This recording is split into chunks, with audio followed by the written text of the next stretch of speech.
Welcome to Grounded, the facts that support faith. This is our life group 6-session series that's really based on an idea called apologetics. I'm Pastor Bob Reeve, lead pastor of the Cause Community Church. So glad that you're joining us for these 6 sessions on Grounded. Our heart's desire for you in this is that you would be strong and durable in your faith. I'm going to stick pretty close to my notes because there's so much information.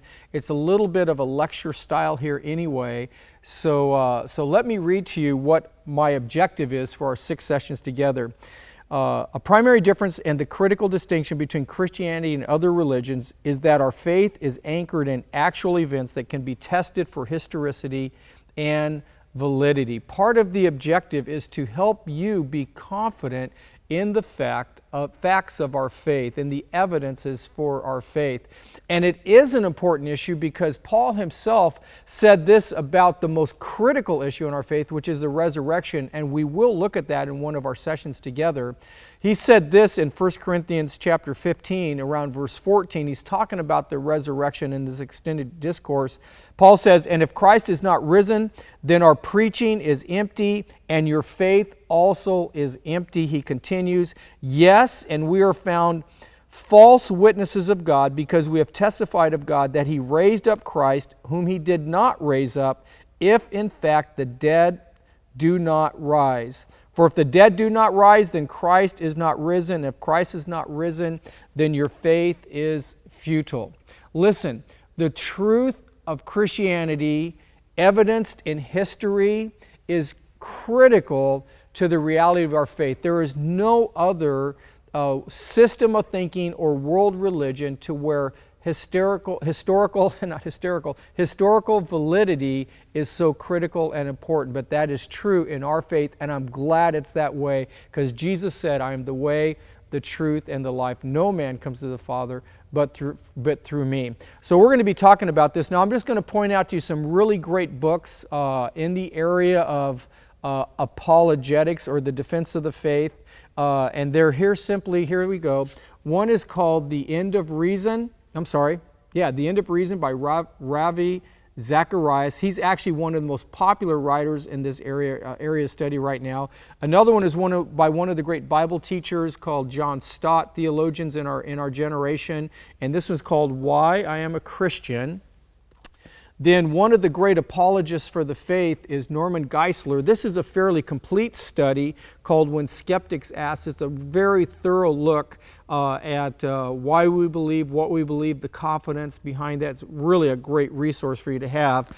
And perhaps the most interesting one is written by probably the most brilliant current apologist for the faith. This is William Lane Craig. He's a professor here at Talbot Seminary. This particular work is called On Guard, and it's really a great look coming from the idea of logic and why logically our faith makes sense. Faith in God, faith in Jesus, faith in the Word of God. This is an incredible book as well too. So those will be written for you, down for you in your bibliography, but I wanted you to see those so you have some idea of some great resources. But let's get into the study for today. Today's thrust in this session is the case for God, the case for God. So let's get into it. Let's talk first about apologetics. What does that mean? What does the word apologetics mean? Because it does not mean to apologize. It actually comes from a Greek word, apologia, which means a defense, or to speak in defense of, something in that area. It basically means defense. And we'll find that concept, that word, reflected in 1 Peter chapter 3, verse 15. It says, "But sanctify the Lord God in your hearts, and always be ready to give a defense." Give a defense. There's that word, apologia, or apologia, to everyone who asks you a reason for the hope that is in you with meekness. So there's that word for defense. And then in Jude chapter, the only chapter, chapter 1, verse 3, "Beloved, while I was very diligent to write to you concerning our common salvation, I found it necessary to write to you, exhorting you to contend earnestly for the faith which was once and for all delivered to the saints." So we are called to be defenders of the faith, or like we like to say around here, we need some faith fighters. Now, while we're saying that, let me mention a couple things to you. You can be a defender of the faith without being defensive, right? There's a big difference. And you can argue for the faith without being argumentative, yes?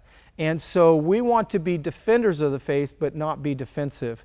Now, the goal of our sessions together is not to send you out to debate, but to give you confidence in what you believe and to point you in the right direction and let you know that there are great logical answers and great evidences for our faith, which is founded in reality and found in history, okay? So that's the goal of our 6 sessions together. Just a couple tips.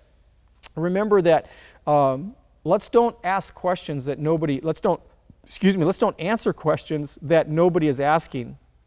And so let's be sensitive to what's being asked, but let's stand strong for our faith, okay? So we want you to be grounded. We want us to be durable in our faith. We want to be faith fighters, okay? Now, part of the reason that it needs to be this way is that faith is under attack today as it hasn't been really for decades. Matter of fact, it was in the 60s, I believe, that there was the whole God is dead movement that a Christian apologist named John Warwick Montgomery basically completely stopped that movement with his thinking. But today we have the new atheist led by the most famous one, most popular one, most well-known is Richard Dawkins. He wrote the book, The God Delusion, and they have attacked faith. Now, not just the Christian faith, they have attacked all faith, anybody who believes in God, because they are atheists. They are against theism or against God.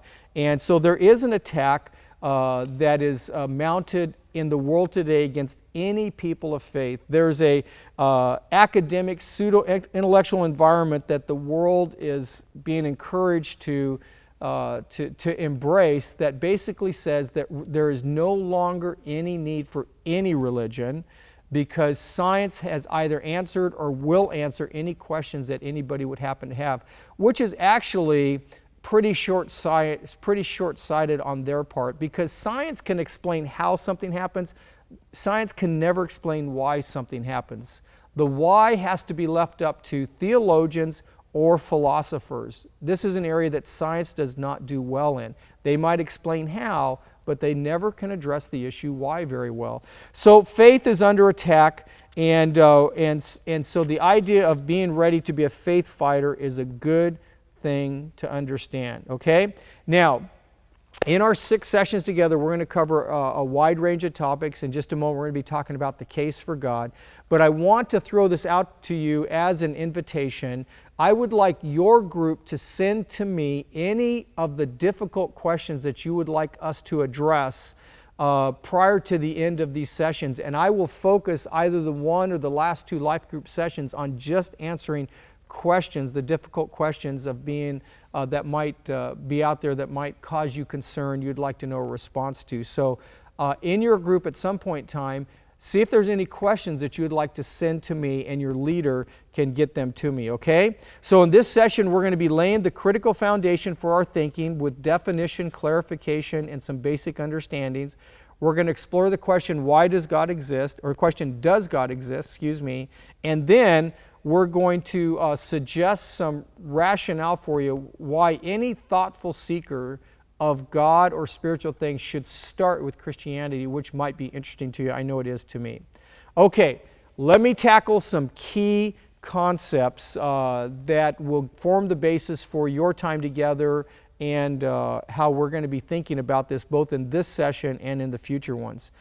Let's talk about the concept of fact. You know, when I chose the word facts that support faith, I did that cautiously and not without any sort of rationale. Let me read to you a definition, some of the definitions of what Webster says that facts, how fact is defined. The quality of being actual, something that has actual experience, or a piece of information presented as having objective reality, facts that support the faith as far as that goes. Okay, so In reality, from a philosophical standpoint, there's no such thing as a fact, okay? But you can come to evidence that become overwhelming that we accept it as fact. So in facts that support faith, I understand that I'm going to basically be working off the presupposition that we're basing this on overwhelming evidence, okay? Let me take another concept with you. Let's talk about proof for just a moment. We hear the word, what is the proof for that? Or what is the scientific proof that something is true or correct or right? Well, on the one hand, a proof is something that can be repeatable and repeated and evaluated. But from a philosophical standpoint, there's really no such thing as proof, because there's no proof that anything exists. Everything could, from a philosophical standpoint, could just be part of our imagination, okay? So there is no such thing as absolute proof in any realm. There's no such thing as absolute proof. What is there then, Pastor? Well, then there basically are differing degrees of possibility and probability. Possibility and probability. Possibility has to do with the thought is what is possible. And most people would agree, at least from a thinking standpoint, well, anything is possible. But then right next to that is the idea, but what is probable? In other words, if anything's possible, but what is likely to happen? Let me give you kind of a fun example here. It's possible that the Dodgers would call me up and ask me to join their team or draft me in the next draft season. That is a possibility. But the truth is, that's not very probable, okay? The reality is that even though it's possible, it's not very probable. As a matter of fact, we would go so far as to say this, that the probability of the Dodgers calling me to ask me to join their team is so low that we would then call that an impossibility. And that's about as far as we can go with proof, with possibility, probability, is what has such a high degree of probability that it develops into a certainty, or what we might call a proof, okay? So there is no such thing as absolute proof. There's no such thing, period. But there are high degrees of probability that then we would say would become certainties. And there are such low degrees of probability that we might call them impossibilities, okay? Now, let's continue then with the area of probability. We slide into the area of what we might call evidence. What is the evidence that something is true or proven or certain or highly probable? What is the evidence for that? And within the realm of evidence, there's different tests for evidence based on the particular discipline or way of thinking that you've approached that. So scientific evidence is different than legal evidence, which is different than historical evidence. They all have different tests, and they do not necessarily slide into the other discipline easily. So there are different tests even for evidence as well too. And legal evidence might be based on materials or witness credibility or logic. Historical evidence upon which our faith is largely based is based on the amount of external verifiers such as archaeology or other information. It's based on an internal consistency within the documents themselves, and it is as well based on some evaluation then of logic in light of that. So we have facts, we have proof, we have evidence. Within those things we have possibility or probability. And when we start to argue for things that we believe in, there's no such thing as absolute proof, but there are things with a high degree of probability that we think would lead into conclusive evidence or certainty. All right? Now, so when we talk about what then is the evidence for God or the case for God, there are different ways of approaching that. But from God's perspective, we have to talk about something that we'd call general revelation, or what does that which is visible to all seem to reflect. Paul talked about that, and I'm going to have you study that passage in your groups. Paul talked about that in Romans chapter 1, around verse 19, 20, right around in that area. He talked about the fact that since the beginning of the world, since creation, God's handiwork has been evident. So there is a general revelation that is available to everybody. Now, in general revelation, you have people that say that the revelation says nothing about the existence of God, which would be an atheist. You have people say that the general revelation of creation might say something about God, but it doesn't reveal everything about Him, or we can't know them. And then you have people that say, of course, just the general revelation itself reveals that God does exist. And then as we take a step beyond that, which we'll be looking at in future weeks, you then have specific revelation that if God does exist, has He made Himself known? And of course, we would say that indeed He has. So the case before us in this session is, does God exist? Does God exist, and how do we approach this? Now let me quickly give you the 4 primary arguments for the existence of God.